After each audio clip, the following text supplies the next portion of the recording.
మరి చంద్రబాబు నాయుడు అధికారంలోకి వచ్చిన తర్వాత ఈ రోజు రైతులకు తాను ఇస్తానన్న రైతు భరోసా 20,000 రూపాయలు ప్రతి రైతన్నకి ఇస్తానన్నాడు.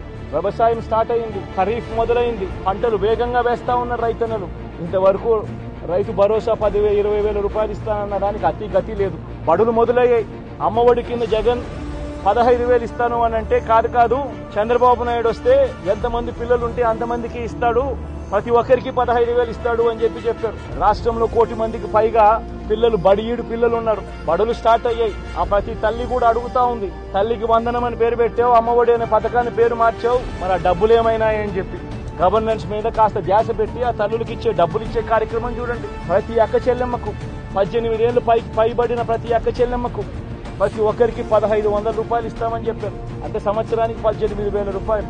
వాటి మీద ధ్యాస పెట్టే కార్యక్రమం చంద్రబాబు నాయుడు చేయాలి. ఏమీ కూడా చేయకుండా కేవలం భయాందోళనలు